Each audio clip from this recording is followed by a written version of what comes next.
This is where we left off. Again, we are in lecture exam 2 material. We finished lecture exam 1. Just some housekeeping really quick. Lecture exam 1 is next week, and that's all we have next week because Monday is a holiday. So because Monday is a holiday, we don't have any physiology labs next week. Because lecture exam 1 is all that we have, there's no week 5 PowerPoint. So what just got posted jumps to week 6. Everybody got it? LAP students, since Friday and Monday is a holiday, and then I am out on Tuesday. In fact, there's a chance that I might have to have a proctor exam. Your exam is going to be here regardless, but I may not. But tomorrow is my last day to deliver the lecture exams to LAP. So there's a sign-up sheet here next to the pencil sharpener. LAP students, you got to sign in. If I don't have your name, you're not going to have an exam in LAP. You got to take it in here. Okay? Be sure you sign in before you leave. If you didn't get a lecture exam 2 study guide, they're up here at the front desk because they were headed out one day. I didn't get a chance to eat lunch, and I'm getting sick and tired of working straight through without eating, so I'm eating my chips. All right. Last time we started with a review of anatomy. We're going to concentrate on multipolar neuron, but we also discussed the organization of the nervous system. We talked about neuroglial cells. And then we're getting to this. The previous slide before this discussed membrane potentials. It's a weird word, but you just got to get past, it doesn't mean that you have the potential to be a good nurse. That's not what potential means.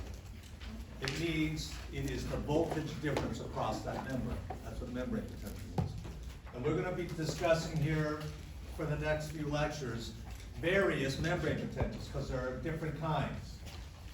Today I'm going to talk about resting membrane potential, and then we'll also introduce action potentials. Later we'll get to graded potentials and receptor or generator potentials as well. Okay, so it's various types of membrane potentials, which is the voltage difference across a membrane. When it says nerve fiber characteristics, they're talking about axons. The nerve fiber is the axon. So write that next to the stop line.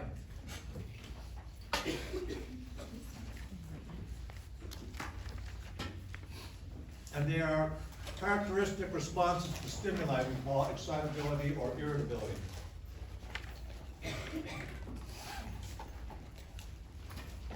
We'll be talking about action potentials here.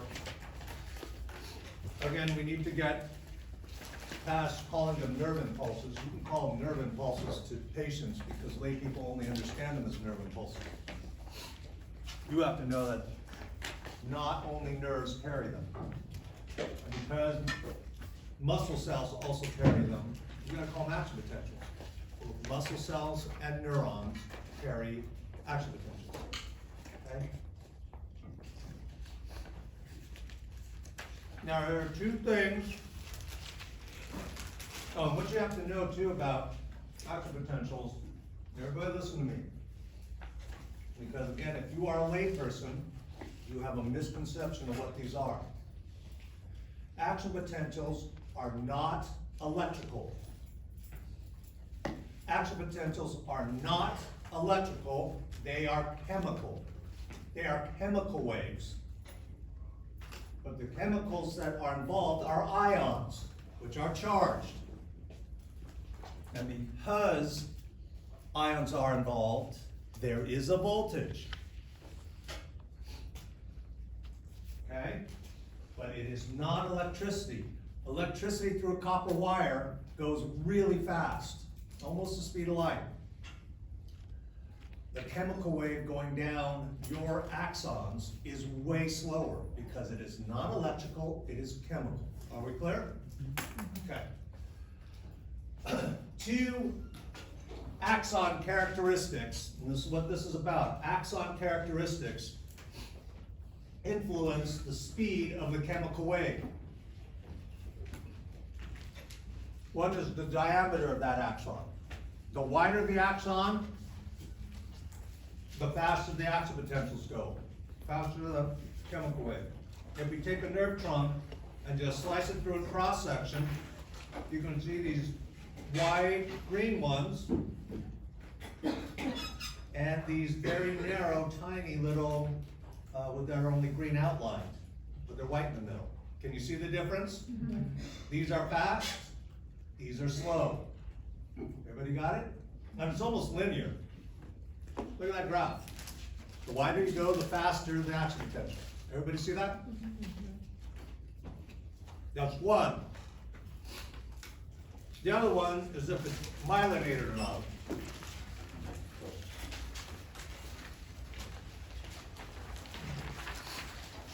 If you came in late and you're an LIT student, you better pay attention to the whiteboard right here.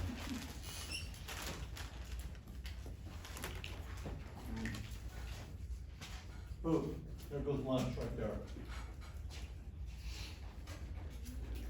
When you have either a neurolemmacyte in the PNS or an oligodendrocyte in the CNS, covering an axon over and over and over again with membranes, it just becomes phospholipid bilayer. That's the myelin sheath. And when you have a myelin sheath covering so tightly on the axon, it negates all the ion channels that it covers. They're just negated. That results in what is called saltatory conduction, which is going from neurofibril node to neurofibril node. The ion channels underneath, they're null and void. Only these guys at the nodes count, and it jumps from node to node to node, and that is faster. You guys from anatomy remember when we did the wave? Oh God, yeah. Wasn't that a good illustration? Mm-hmm. How about all your classmates who didn't have me for anatomy? Did you guys see the wave? You should have had a luck then. All right, everybody get up. Come on, hurry up. We gotta do this fast though. I got a lot to cover. Hurry up. Everybody stand up against the wall and form a complete ring shoulder to shoulder. All the way through the front. Let's go. Shoulder to shoulder, all the way to the knee. We are an axon. We are sodium channels. Everybody got it? Axon hillock is over here. Axon, that's a tall axon terminal. Axon terminal's over there. If we are an unmyelinated axon, all the ion channels count. Now we're going to go through this whole unmyelinated axon. Hey, does everyone here know how to do the wave? Like wave? No, this No. kind of way. Boom. All right, so this is what we do. When the first student goes up and comes back down the horizontal, the second student starts. When the second student comes back down the horizontal, third student goes. Let's see if we can do the wave. Go. Boom. Boom. A little faster. I mean, you can go up and down. But don't start until that person to your left gets back down to horizontal. Show some enthusiasm. Make it obvious so that the whole room can see the wave going. Sorry. Yeah, don't jump the gun. Wait till the person comes back down horizontal. Okay, this is unmyelinated. Did you see how long it took to go the entire axon? Do it again. Up and down. Don't try to do ballet, all right? Just up and down. But don't jump the gun.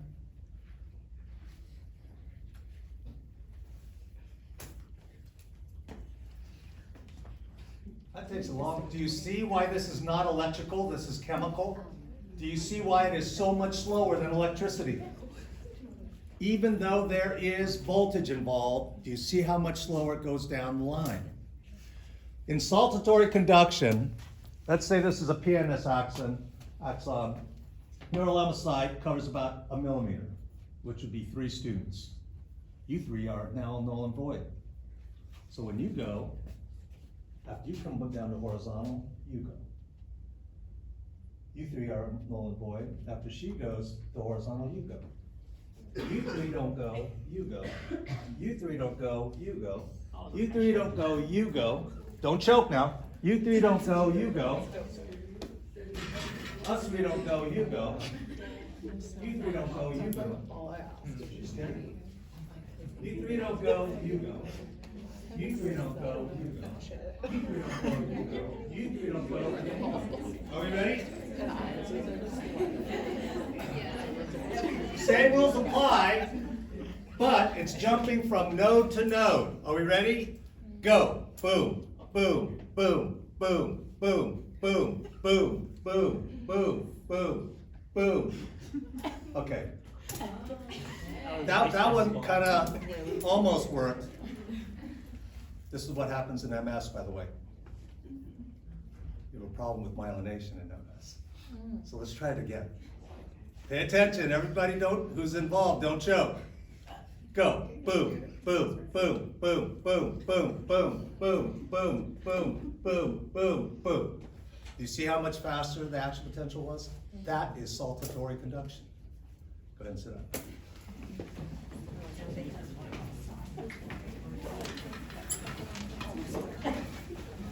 Sorry. By the way, when we went over the nitty-gritty of test taking, oh, you know how everything's on merit now, so you guys got to compete against other students? You guys don't have much competition in my anatomy class this semester. Just got back lecture exam 1. Here's the thing that you got to understand. The reason why I teach this class the way I do. The standards for healthcare education, the standards for licenses, the standards are absolute. If anything, with technology over time, they get higher. Everybody got that? The standards are going up and up and up every year. Well, K through 12 is doing this. And I got to get these people when I first started 15 years ago, it was still a challenge. I got to get them up here. 15 years later, I got to get them up here. You guys have kids. If they have difficulty in K through 9, don't go complaining to the school that it's too hard, because it's not hard enough. You got to tell your teachers, for my kid's benefit, I want you to kick this kid in the ass. You work his butt off. Do not drop standards. You can. I mean, they'll get the high school diploma. It'll be worthless, and they will never be able to work in healthcare. You have to work in some other fields where the standards can drop. Standards in healthcare are absolute, and if anything, increase over time. Okay, anyway. One of the things though about these two, so when I did the nitty-gritty of test taking, the green sheet, there was a question, multiple choice question, it's based off of this. What types of features influence the speed of action potentials? The A question was diameter, or the A option. B was the smell of the axon, do you guys remember that? And C was myelination. The answer is A and C. It's both of these. Everybody got it? As it turns out, all the wide diameter axons are myelinated. The only ones that are unmyelinated are the real narrow ones. Okay? And again, it just jumps from node to node. Much faster. Okay. This is also in the lecture packet starting on page 20. Let's talk about the influences that result in resting membrane potential. If you notice, there are various things that contribute to it. I just mentioned one so far, and that was the sodium-potassium pump, that 3 doesn't equal 2. You guys remember that? That's not the only one, that's just one. Again, ion concentrations are different on both sides of the membrane, and this is difference between ICF and ECF. And what you need to know is that every cell has a different resting membrane potential, and they all do. All of your trillions of cells are more negative on the inside than the outside.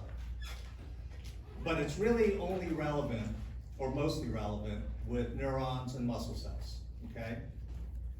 And they're all different. It could be between 65, minus 65 to minus 85. We are going to use minus 70 as an example. Just know they're not all minus 70. It is a classic example because it's kind of right in the middle. All right, so we're going to call it minus 70 millivolts. Milli is important. And we always talk about it on the inside of the neuron is minus 70.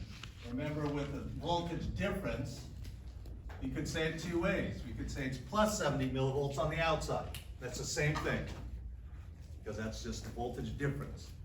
Well, we're going to average it and go call it minus 70 millivolts. The one that I have told you already that contribute to this are the sodium potassium pumps, because 3 doesn't equal 2. 3 positives are going out, only 2 are going in. It's going to get more positive on the outside, which means more negative on the inside. Now let's go over the various forces that are generating this minus 70. Okay, so over the next 2 slides, you might want to write that next to the slide. Over the next 2 slides, all of these add up to minus 70 millivolts. For the next 2 slides, all of them add up to minus 70 millivolts. Again, we have ion concentrations that are different between ECF and ICF. There is more sodium outside than potassium inside because 3 doesn't equal 2. But also remember, there are more proteins inside the cell, and proteins are negative. Organic anions. We covered that actually at the end of the lecture last Monday. But those are on the inside of the cell. So ion concentrations will contribute a little bit to the minus 70. Also, facilitated diffusion rates are different. Facilitated diffusion rates are different. They cannot go through the lipid bilayer. They have to go through protein channels. And you might want to write next to number 2 that this ties to number 5. Number 2 ties to number 5. Also contributing to this is that opposites attract. That's point number 3. Right adjacent to the membrane, because opposite attracts, even though you have a pluses and minuses both inside and outside, since the inside is more negative and the outside is more positive, the negative anions are really attracted to the inside of the membrane. The cations, because opposites attract, are really attracted to just outside the membrane. Can you see that in this picture? Mm-hmm. So even though you have a mixture right adjacent to the membrane, you really see the negative come up on the inside of the membrane and the positive ions coming on the outside. That is going to add to this voltage difference across the membrane.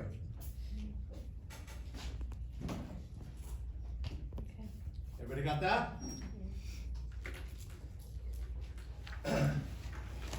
Again, there's a separation of charges. Those ions will not be able to go through, especially unless they can find the right protein carrier, and they're not going to. Here's where it's tied to number 2, this number 5. The ions cannot go to the lipid bilayer. They have to go through a protein channel, and the protein channels for potassium are way more leaky than the protein channels for sodium. We're going to talk about this in more detail later. There's 2 different types of potassium channels, and one of them is a wide open pipe. 24/7 potassium is going out, because remember, the sodium potassium pumps There's a higher concentration in the ICF, which you have to know for lecture exam 1. So it's gonna go out to these protein channels, and especially in the ones that are wide open pipes. The other ones are gated channels. For sodium, there's only one kind, and it's gated. There are no open pipes for sodium. So, way more potassium leaks out than sodium leaks in. That adds to the minus 70 millivolts, right? Because if positive is going out, it's gonna make it more negative on the inside. Everybody got that? And then, of course, the sodium potassium pumps also add to it. 3 doesn't equal 2. It's not solely responsible for the minus 70. It's all those in these last 2 slides add up to the minus 70.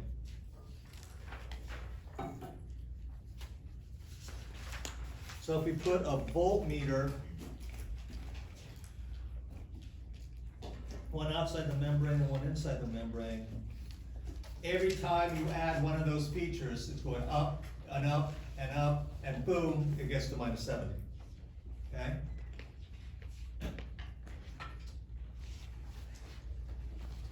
Trying to be quiet. I have the animations are from your textbook, and they update operating systems. Poof, can't play them anymore. So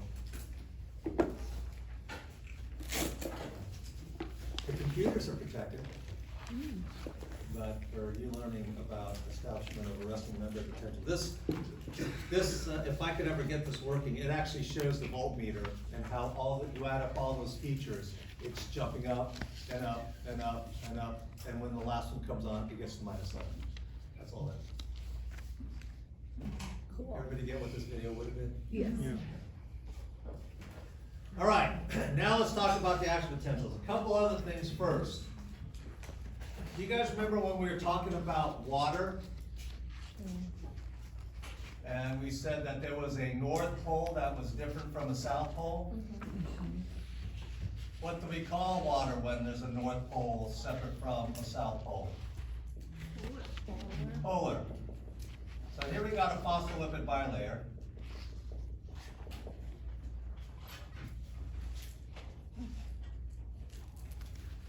And if this is in, and this is out, and because of all those 6 features that add up to minus 70,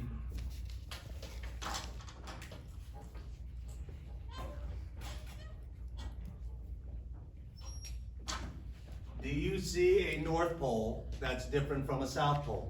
Yes. We call this polarized. Resting membrane potential is called polarized.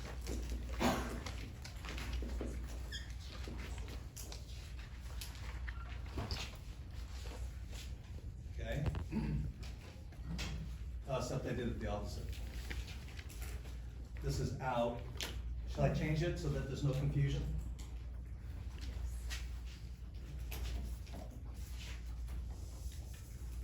It's all the same.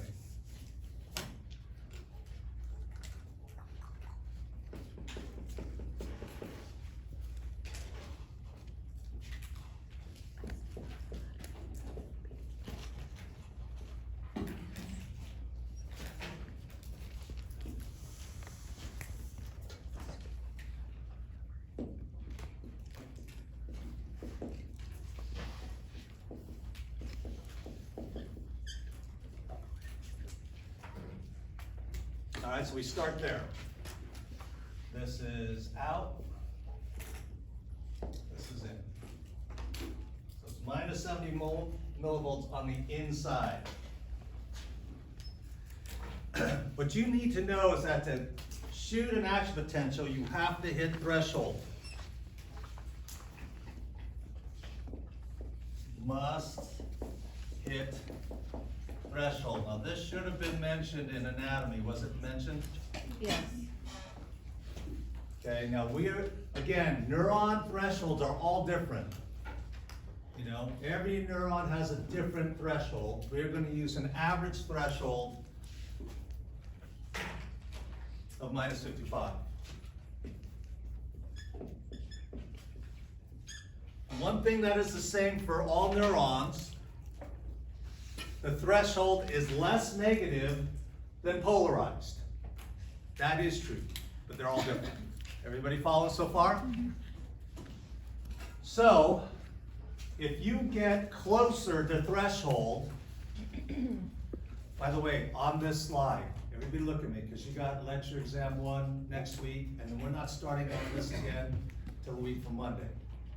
Next to the slide, right, this is key for the entire lecture exam 2 material. I am going to be using these words again and again and again. And as soon as this gets to be as natural to you as breathing, the easier lecture exam 2 is going to be. So minus 70 is polarized. Threshold is always going to be above it.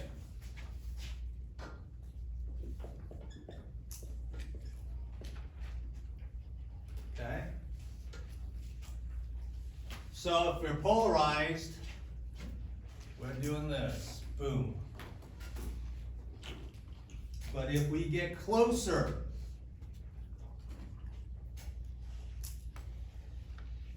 that's less polarized. If you go up on this graph, it is less polarized, right? If you go down on that graph, more than minus 70, it is becoming more polarized. And that's why we call this depolarization. It's getting less polarized.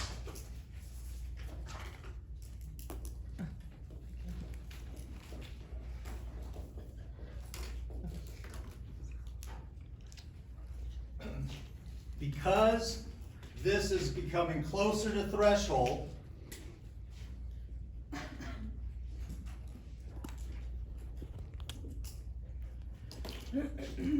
this is excitatory.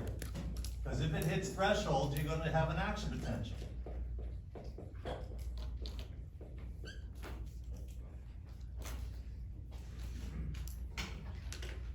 If it returns to minus 70, that is repolarization, returning to the polarized state.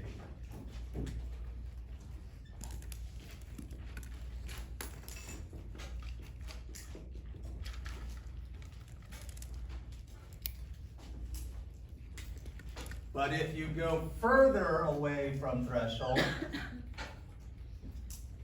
that is hyperpolarization. And since it's now, the neuron is now further away from threshold, this is inhibitory.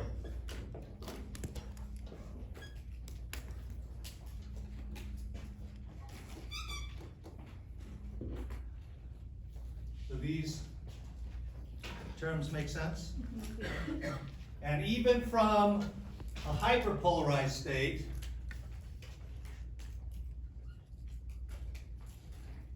you can still return to polarized. That's still repolarization.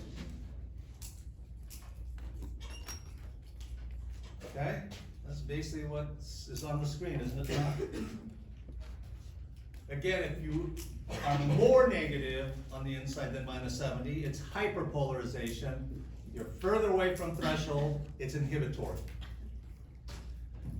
If you decrease the negativity, you are now closer to threshold. This is excitatory. And whenever you return to minus 70, that's repolarization. Because minus 70 is polarized. Okay, everybody look at me.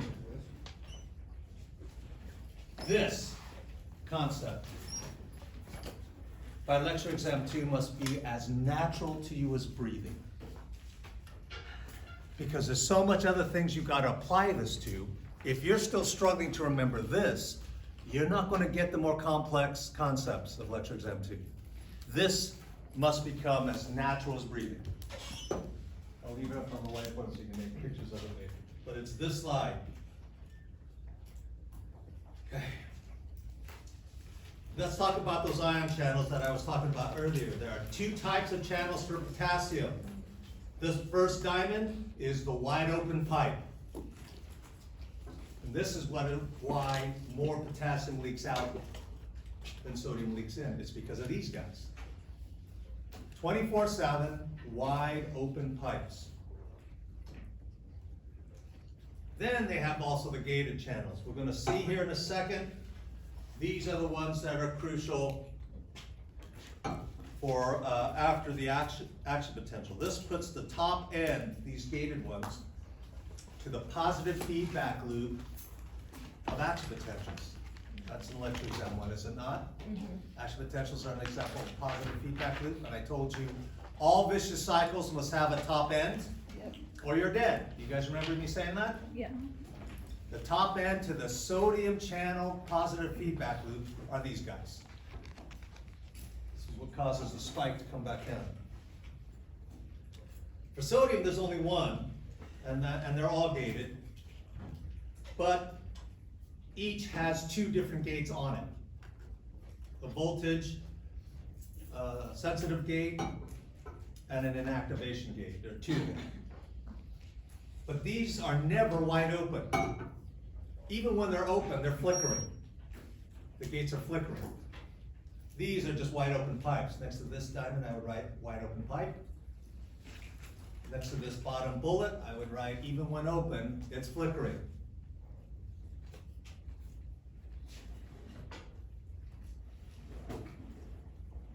And together, that's why this is true and contributes to the minus 70 millivolts.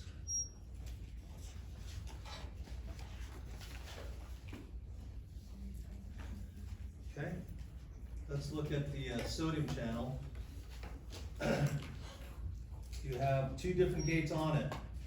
The activation gate, which is voltage sensitive, and the inactivation gate. And either one of them can be closed. Sometimes both of them are closed. All right. Now what you should know about action potentials is that these are all or nothing.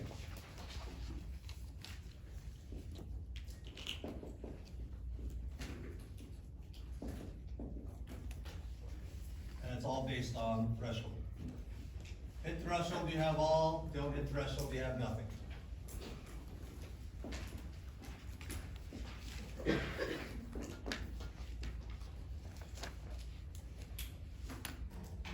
You can see it on the graph. Don't hit minus 55. There's nothing. Do hit minus 55, you have all. There are no partial action potentials, there are no mini action potentials. You either get the full form all, or it goes right back to minus 70 millivolts. The second diamond I would write for that neuron. For a particular neuron, every action potential is identical. That's what it's saying. It's the same size. For that neuron. Different neurons can have different action potentials, but for that one neuron, all that neuron's action potentials are identical. Everybody get that?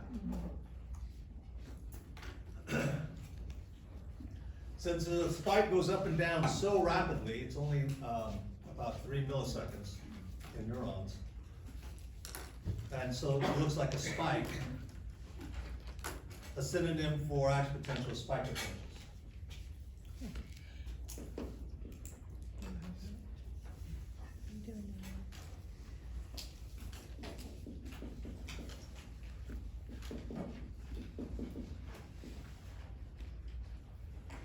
Really rapid. Goes up, goes down. In fact, it goes all the way to plus 30. Okay? All or none. We're gonna learn these terms here later. Subthreshold is nothing. Threshold is 1. Superthreshold, if this was accurate, would not just show 1, would show many action potentials. The more suprathreshold the stimulus is, the more spikes you're gonna get. Got it? All right, so let's go through the action potential sequence. And this is key. You cannot fire an action potential unless you start at a polarized state, resting membrane potential. The neuron must start there. It must get excitatory stimuli that depolarizes the membrane to the threshold level, minus 55. That is what generates or initiates the positive feedback loop. Hitting threshold initiates a positive feedback loop. When we did the wave, we were sodium gates. Not all sodium gates are equally sensitive to voltage. They're voltage sensitive gates. Okay? Not all of them will fire on the same voltage. They are different. That is why the real sensitive ones at minus 55 will open, allow more sodium to come in. It gets even more positive. That opens up the less sensitive gates. They open. They let more sodium in. More sodium comes in. It gets more positive. That activates, now that it's a little bit more positive, that even opens up even less sensitive sodium gates. They open, more sodium comes in, it gets more positive. That causes the other ones to open, lets more sodium in, gets more positive. That opens up the other ones, lets sodium in, gets more positive. That opens up other ones. They have different thresholds of activation. Everybody got it? Mm-hmm. But that's why this red line skyrockets.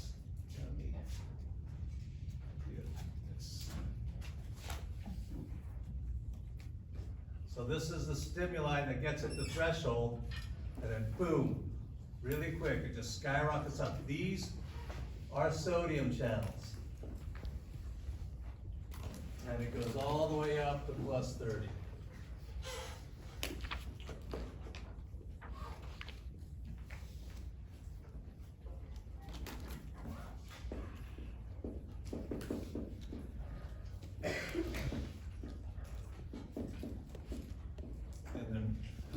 Every neuron is different, but that's a good average.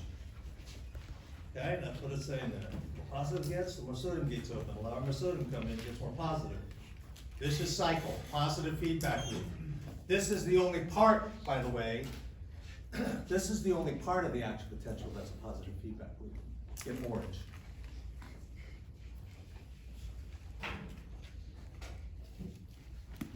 When it hits plus 30, this is where the potassium gates, the second type of gates, will open. And now you just got to think this through mathematically, okay? I hope this makes sense to you. If we are on the inside of the membrane, here, if you are allowing negative ions to enter, this is going to get more negative, correct? Correct? Yes. And just like with the positive feedback loop, if we allow sodium to enter, it gets less negative, more positive, correct? Well, if there's positive ions here going out, the loss of positive is negative. Just think it through mathematically. Are you adding into, because this is all about what's inside, are you adding or subtracting positive ions or negative ions?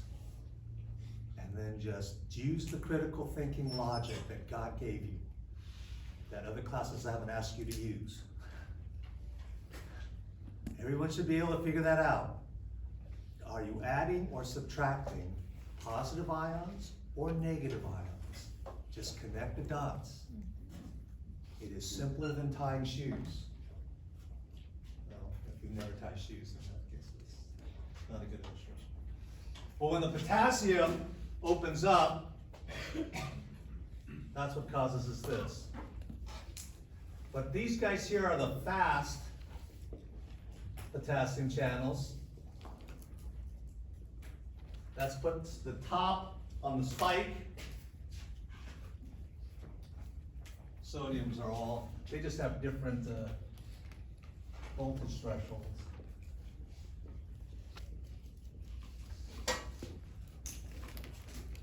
And it causes a repolarization. But some of the potassium gates are slow. They are slow to open, and then they stay open.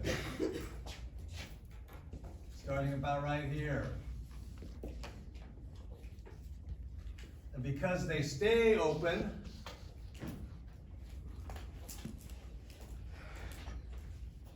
this guy hyperpolarizes afterwards.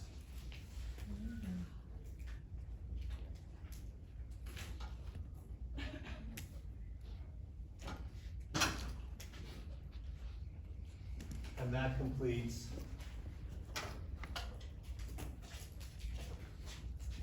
the action potential. Okay, we're going to talk about refractory periods about this too. So it's depolarization, repolarization, and the after hyperpolarization. It's a series of three. One is depolarization. Two is repolarization. Three is the after hyperpolarization, where it actually goes past minus 70 millivolts, like minus 80 is a typical slow potassium channels. Now, during the spike itself, I'm going to talk about this more in a bit. During the spike itself, the neuron is incapable of responding to any more stimuli. It's busy. It's doing a spike. It's not going to respond to any more stimulus. Everybody got it? Mm-hmm. But after the spike, it can. But now it's further away from threshold.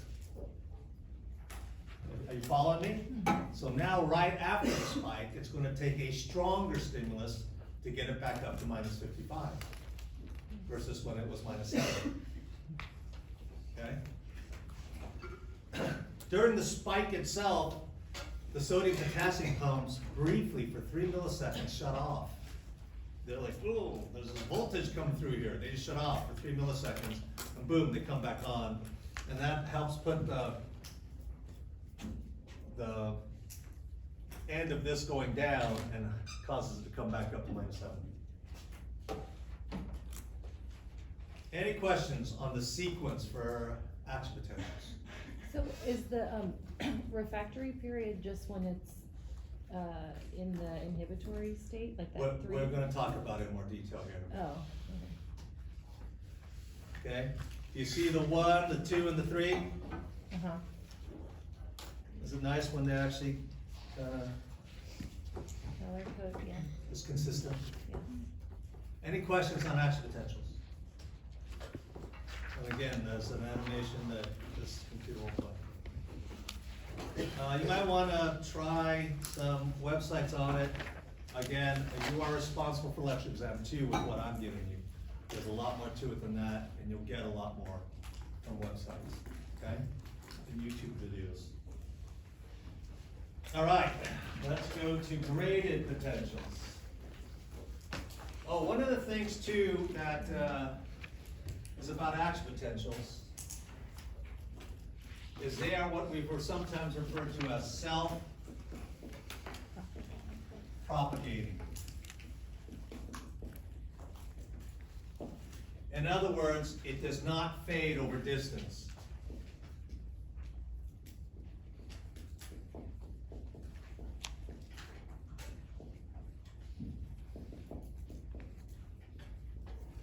Which is, and this is interesting because a neuron is a single cell. All right, the sartorius has the longest skeletal muscle fibers in your body. You guys remember that from anatomy? But they are hundreds of regular sized cells fused to form those long fibers. In the case of a neuron, it is an unfused single cell. And that axon can grow as long as 3 or 4 feet. You step on something sharp on your foot, that sensory neuron is generating an action potential that's gonna go all the way up your calf, behind your knee, all the way up through your thigh, go over your ass, and enter your spinal cord, and end there. From here to your foot is 1 cell. Okay, that response was underwhelming.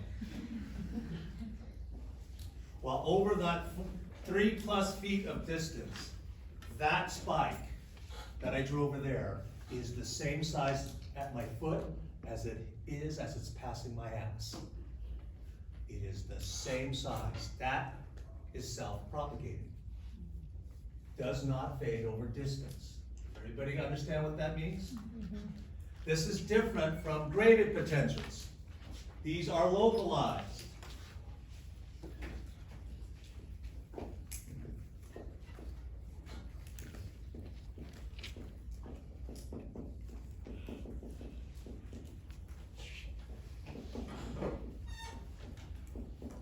Which means over distance they do fade.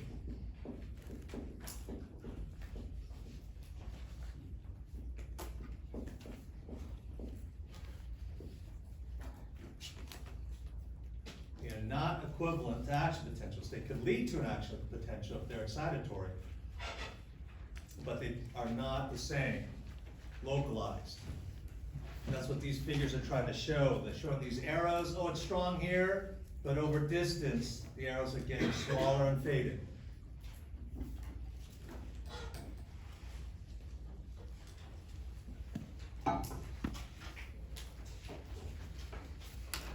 Now remember when we talk about multipolar neurons,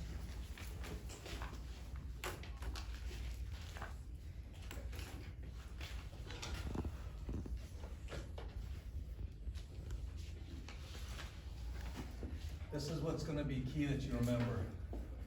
In multipolar neurons, a neuron can receive these graded potentials from both the dendrites and cell body. These are both input zones, not just the dendrites. The key for threshold is the axon hillock. So here's the axon.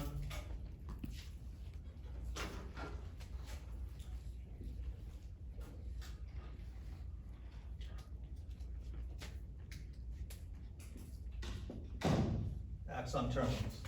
The axon can actually split, and you can have hundreds of different axons coming off the same neuron.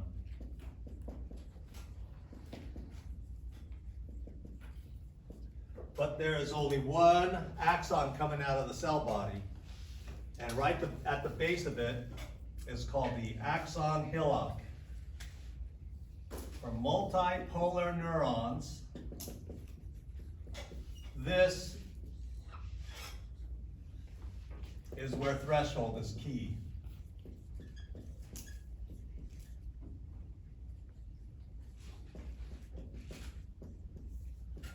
This is where all or nothing is decided.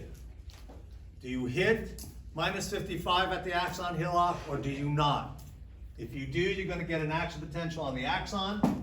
If you don't, it's going to go right back to -7. Okay, this is showing you again that it fades over time. The question is can you reach threshold by the axon hillock? Everybody see that on this figure?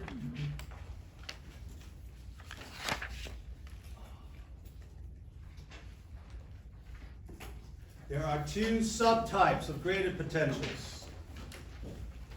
And notice how this theme is, and I kid you not, the last lecture we have on Lecture Exam 2 material, I'm going to be talking these words.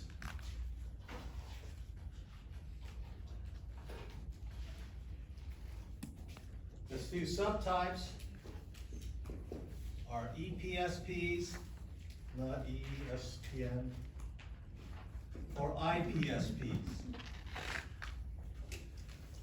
Now let's see if I can change this drawing over here. I want to make this shorter.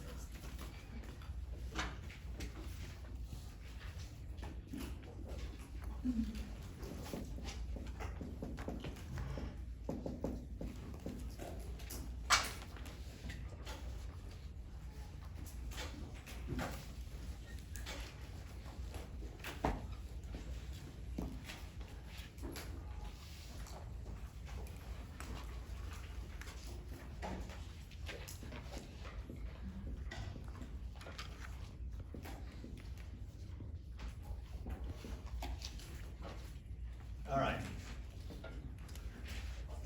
How many more slides do I have? How am I doing on time here?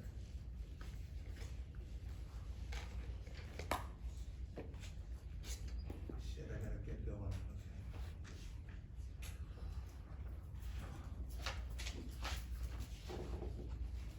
Okay. Between the black neuron's axon terminal and the blue neuron's dendrite is the synapse. Okay?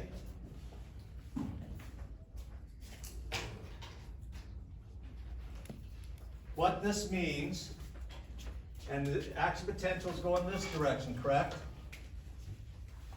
Correct? Going out the cell body and multipolar neurons down the axon. So since the sequence is going this way, the black neuron is the presynaptic neuron.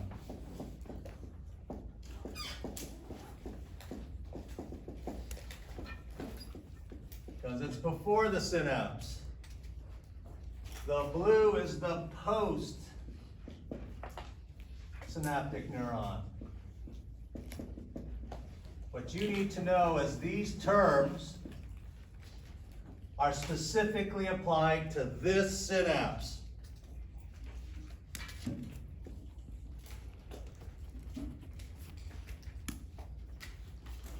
Because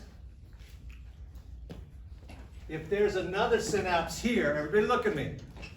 If there's another synapse here, the blue would be the presynaptic neuron for this synapse. So a neuron can be both presynaptic and postsynaptic. You've got to talk about it. Which synapse are you talking about? The blue one is the postsynaptic neuron for this synapse. It would be the presynaptic neuron for this synapse. Does everybody understand what I'm saying? Yes. So just because it was the postsynaptic neuron once, doesn't mean it's stuck there. It depends on which synapse are you talking about. Well, this is what these letters mean. Excitatory means it's going to be depolarizing on the blue neuron.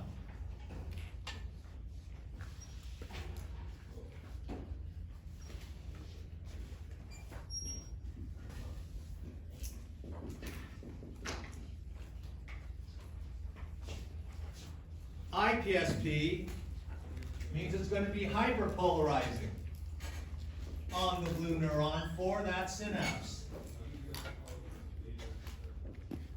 How do I know that? Because that is what the two centered letters out of the four mean.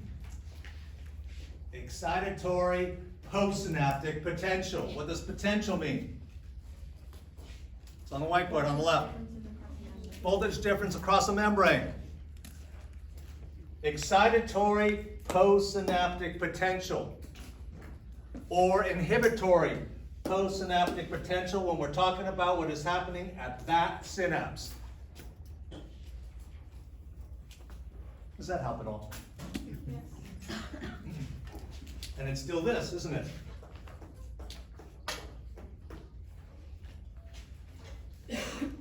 Again, IPSP are things going to go down. EPSP, they're going to go up, closer to threshold. That's what I just answered on the bottom of this picture.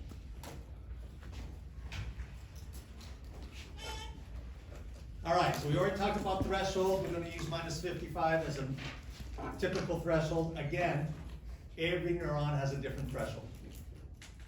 But that's what initiates the positive feedback loop, and it starts once you hit threshold right there.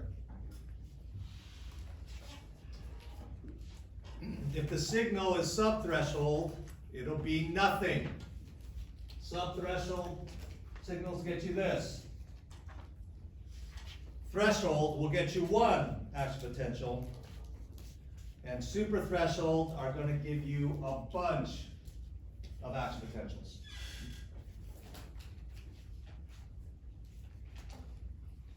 That's what I would write. Sub-threshold, none. Threshold, 1. Super threshold, many.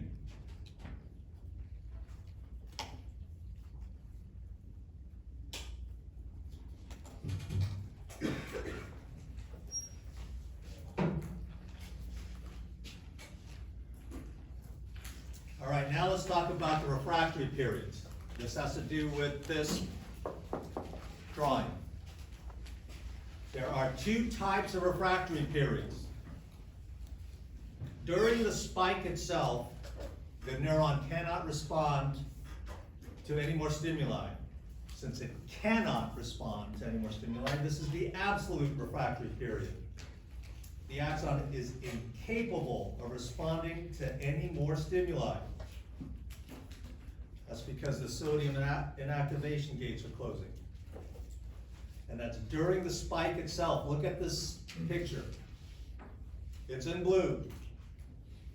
During the spike itself, the neuron cannot respond no matter how strong the stimuli. 0 response. It's absolute. We're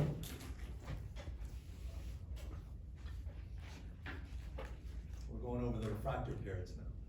I know, sorry.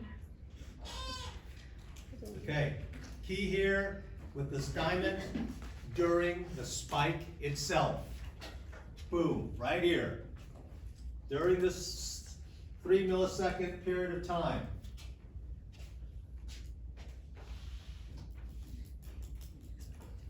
The other one is a relative refractory period. This is during the hyperpolarization phase, about like in here, where it is lower than polarized, further away from threshold.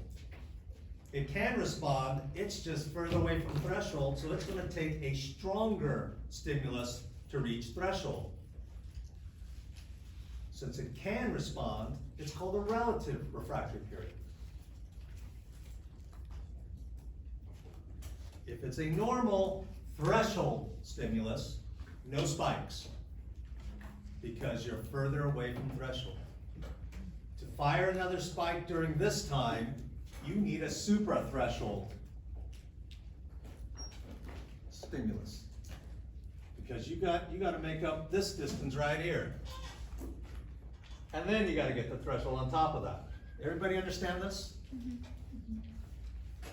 During the spike itself, doesn't matter, absolute. After the spike, during the hyperpolarization, it can respond, it just needs a stronger stimulus.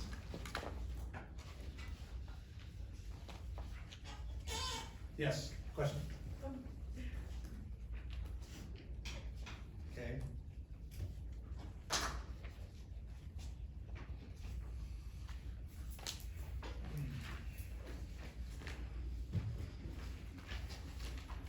Let me apply this to something that may be more practical to you.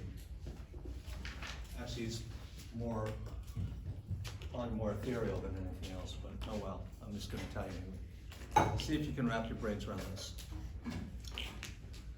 Your brains see nothing. Your brains hear nothing. Your brains feel nothing, taste nothing, smell nothing. Your brain doesn't do anything like that. There is only one thing your brain knows how to do when it comes to the sensory side of things, and that is to receive these spikes. That's it. You think you see me? You do not see me. Your eyes are sending spikes to the occipital lobe, and your brain is making a brain-generated generated illusion of me. You do not see me. Do you think you hear my voice? You do not hear my voice. Your cochlea is sending spikes to your temporal lobe, eventually gets to your temporal lobe. And your brain is going to generate an illusion of sound. Your entire existence as a human being from the time you were born has been a brain-generated illusion. Nothing you have experienced is actually your brain connecting with the real. It is just receiving action potentials and generating an illusion of reality. Oh, but you get that lecture exam 1 grade, that's going to be real. Oh,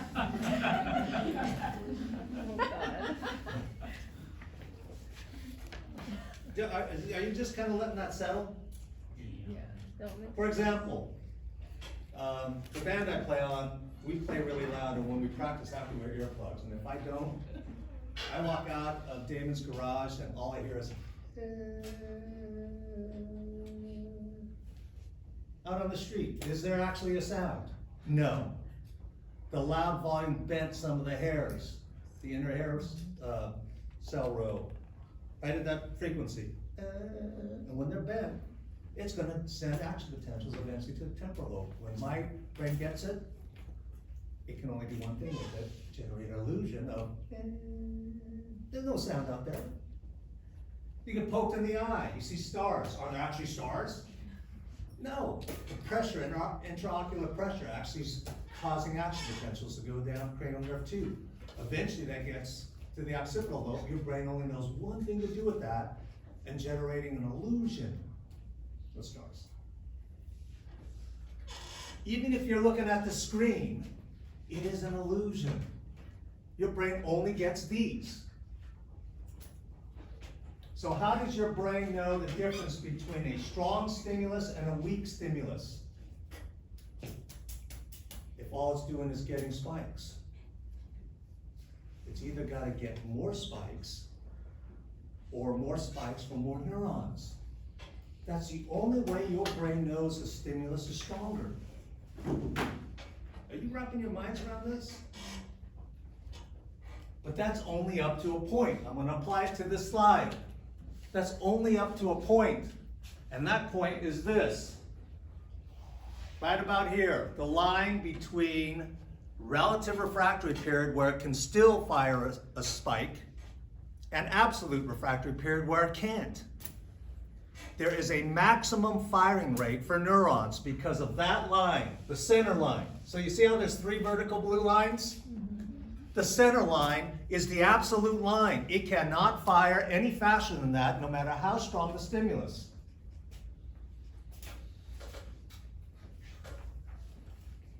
You're just still trying to figure out that you're not actually listening to my voice right now.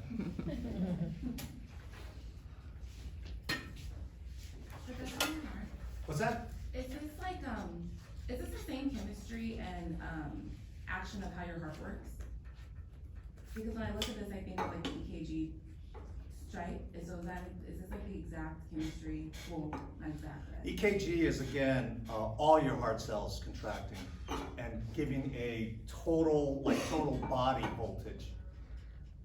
So this is single cell, so it's a little bit different. But yes, it's related. If you get all the cardiac muscle cells sending their spikes at the same time, that's what you're registering on an EKG. The difference with, and we'll talk about this when we get to cardiac physiology. Neurons and skeletal muscle cells, it's a spike. For cardiac muscle cells, it's a slanted box. It's not a spike. It still has the sodium and it still has potassium, but the reason why it has the box shape is because of calcium, or calcium channels in the heart muscle cells. So let's not jump ahead of that. Any other questions? Again, this is the line right here. That's as fast as this neuron can fire again, is right on the right side of that middle line. Everybody got it? So at a certain point, when you get punched really hard, It doesn't matter if you get punched harder than that. You can't feel the difference. Oh, God. Unless when your head hits the floor, then you'll feel that. All right, so this is what we're gonna talk about, intensity coding. This actually, boy, I segued that really well. How can you tell which stimulus is more intense? There's two ways. One is frequency modulation. And this is getting more spikes from the same neurons.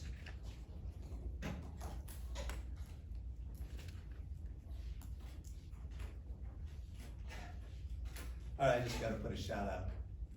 STEM Center Coordinator is my youngest son. He just got hired on full time, so he's gonna be the STEM Center Coordinator. Oh, He cool. just texted me. I can only get the guy to do dishes. All right. After he graduated from UC Davis, he moved back in with me, and I go, dude, do you believe in magic? He goes, what? No, what? Why? Because those dishes ain't gonna do themselves, man.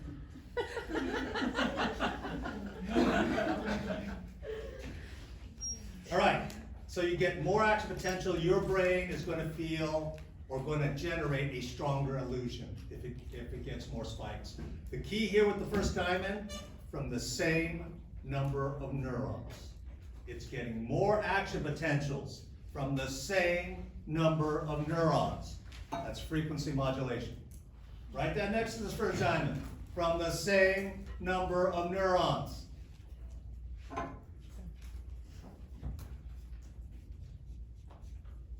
Yeah, now that he has a job, I'm gonna have to kick him out of my house. Aw. Dude, you're an adult. Because you know what, the only thing sadder than your kids growing up and leaving your house Is the knot. is when your kids don't grow up and leave your house. It's true. When my kids were little, I used to tell them, you know why I had you? I had you to get you out of my house. And it's true. I raised my kids to be functional adults so that they can leave and get out of the White House. All right, so this is again, first diamond is same number of neurons, okay? Firing more spikes. Second diamond is more neurons firing.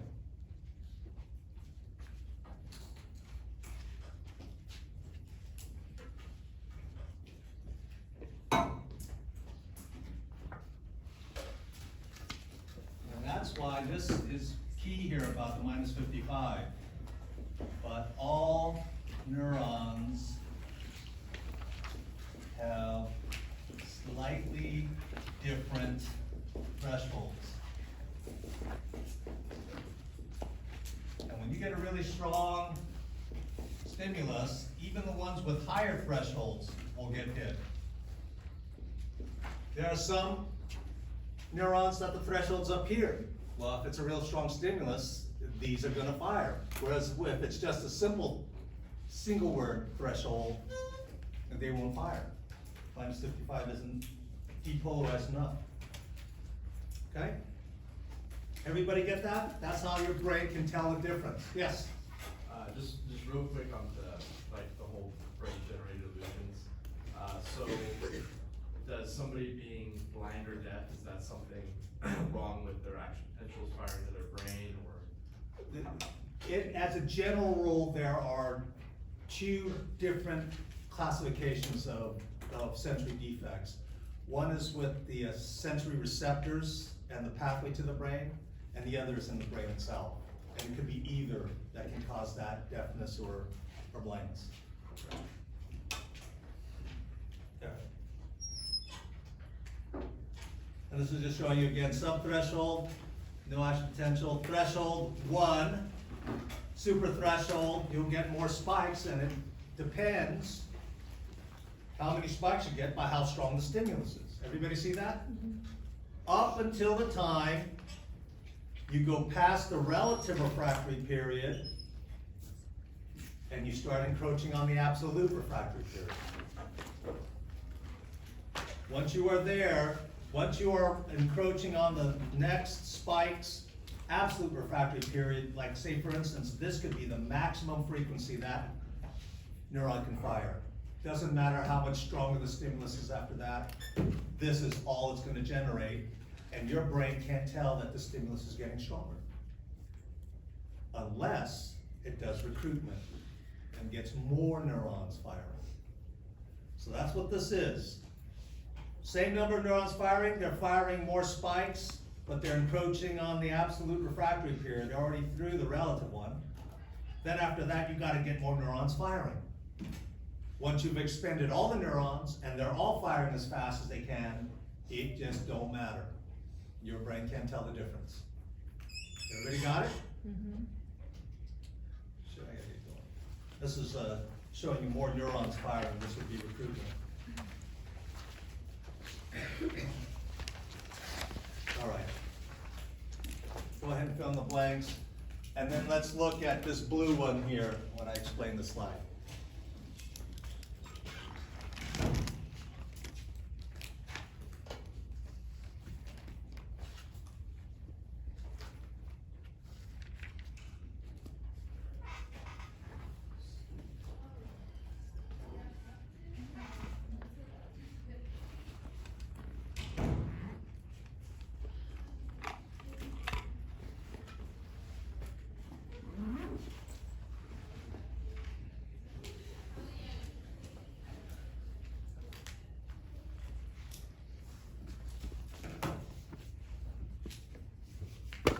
All right, everybody ready? The word temporal, and now you know we've learned temporal lobe and temporal bone. Actually, the word temporal means time. Spatial, obviously everyone knows what spatial means. Okay. The whole key here is what happens at the axon hillock. That's the key, correct? And again, this is only for multipolar neurons. Unipolar neurons and bipolar neurons get the threshold differently. So this is just multipolar neurons. The key here is this. The base of the axon we call the axon hillock. It doesn't matter how you get to minus 55 at the axon hillock, and this slide is showing you two ways you can get to minus 55. The first one, you could have multiple synapses coming all over the dendrites and cell bodies from multiple neurons, not just this black one. Those synapses are in different spots or spaces, and they're coming in at the same time. But if you get enough EPSPs from multiple synapses at the same time, they all add up, summate, to minus 55 at the axon hillock. And then you're going to get an action potential. Everybody got it? Mm-hmm. Or you can only have one, this one in black. And if it continually fires action potentials really fast, over time, they can add up to minus 55. If you're having a single synapse firing repeatedly, EPSPs, you can still get to minus 55. It's an additive effect. That's temporal summation, a single EPSP synapse firing over time. Temporal, over time. But this is where frequency modulation becomes relevant. At a certain point, it can only fire so fast. Okay? Everybody got to get the two types of summations? So if you have only one presynaptic neuron A firing over and over and over again, that's temporal summation. But if you got A and B, which are both EPSPs, firing again and again together, and that's spatial summations. Multiple synapses is spatial. Single synapse firing over time is temporal.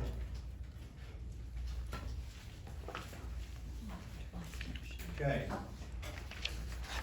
We're getting there. I'm actually not going to say 4 on this one. I'm going to put this under greater potentials.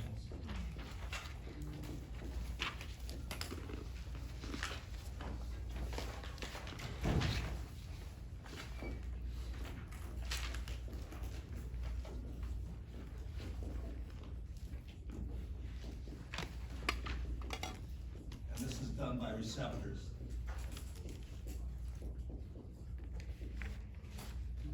They pretty much generate creative potentials. But what receptors do is this word transduction. That's what receptors do. And that is convert an external stimulus to a neural event. Eventually better be an action potential. But a lot can be initially creative potentials. Okay? Transduction is turning an external energy into a neural event. Each receptor is sensitive to only certain kinds of stimulus, but again, specificity is in shades of gray. It is not black and white. Everybody look at me. Specificity is shades of gray, not black and white.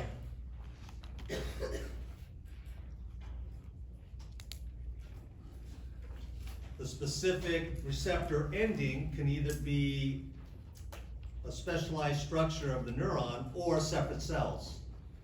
Rods and cones and the hair cells in the inner ear are all separate cells, but in the skin you got tactile corpuscles and lamellated corpuscles. Those are specialized neuron endings.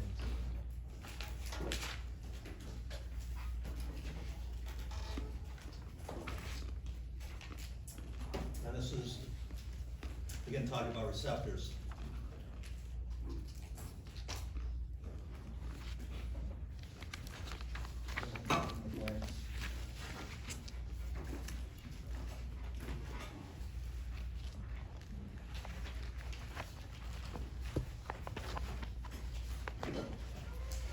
This is a weird word too.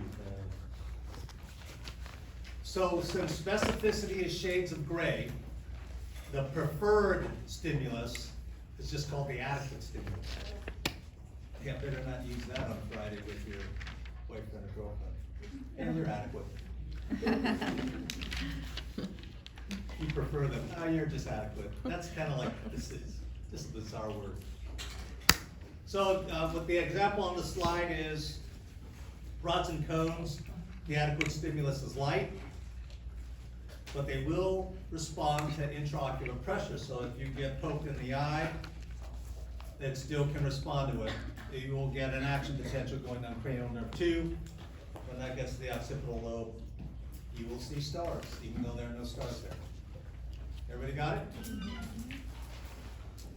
Okay. Made it. So on Wednesday, everybody, whether it's me or not, or somebody else, everybody look at me. You want to drop off a small blue book, virgin blue book, nothing on it, not even your name. You drop it off on the front desk. Everybody got it? You put your cell phone and your watch, even if it's a dumb watch, I don't care, no watches. You gotta put it in your backpack or purse and put it up against the wall. Make sure everything is silent so nobody gets disturbed. Are we clear? You're gonna have an empty seat next to you. Okay? We have enough seats with this many people to have an empty seat next to you, even in the front row, people. Everybody got it? You will have your Scantron. You can write your name on your Scantron. Do not write it on your blue book, because you're not going, the blue book you bring is not the one you're going to be using. Everybody got it? Any questions? Okey-dokey.